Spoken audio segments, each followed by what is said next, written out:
Bonjour mon frère et ma sœur en Jésus-Christ. Nous sommes tous appelés à partager l'évangile Christ, et si ce texte vous semble évangélique, partagez-le. Dieu nous a donné son paradis. Le paradis, le don de Dieu est donné en Jésus-Christ seul. Vous ne pouvez obtenir le paradis qu'en Jésus-Christ seul. 1 Jean, chapitre 5, verset 11. Et voici ce témoignage, c'est que Dieu nous a donné la vie éternelle, et que cette vie est dans son Fils. Examinons bien ce dit-on. On ne peut jamais faire l'omelette sans casser l'œuf. Nous dirons aussi qu'on ne peut jamais entrer dans le royaume de Dieu sans Christ. Dieu nous a donné la vie éternelle. Celui qui nous a créés, Dieu, a donné la possibilité aux hommes de vivre avec lui pour toujours. La vie dans son royaume est la vie éternelle. Et si vous n'appartenez pas à ce royaume, c'est l'enfer ou le feu éternel. La vie de Dieu, le don de Dieu, et que cette vie est dans son Fils Jésus-Christ. La nature elle-même nous apprend une bonne chose, la partie que nous mangeons du fruit. L'amande du fruit est toujours protégée dans une peau. La vie éternelle, très précieuse, est aussi protégée dans un corps, Jésus-Christ, le Fils unique de Dieu.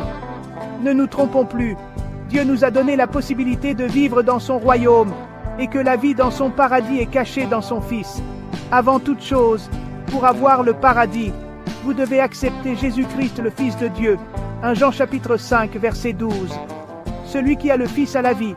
Celui qui n'a pas le Fils de Dieu n'a pas la vie. Je désire vivement le paradis de Dieu. Je dois recevoir nécessairement Jésus-Christ.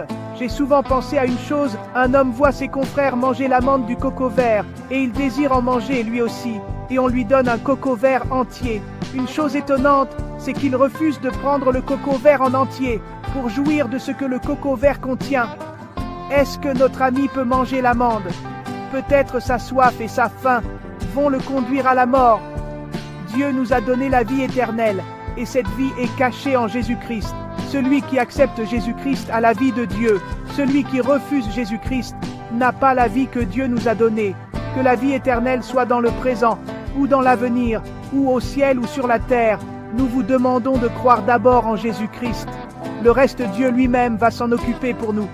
Vous pouvez dire à Jésus-Christ, je t'accepte, tu es mon sauveur, donné sur la croix de Golgotha.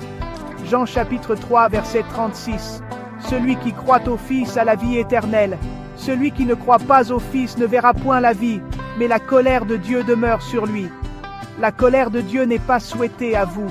Celui qui refuse de recevoir Jésus-Christ comme son sauveur, sacrifié sur la croix pour ses péchés, réserve pour lui-même la colère de Dieu, l'enfer,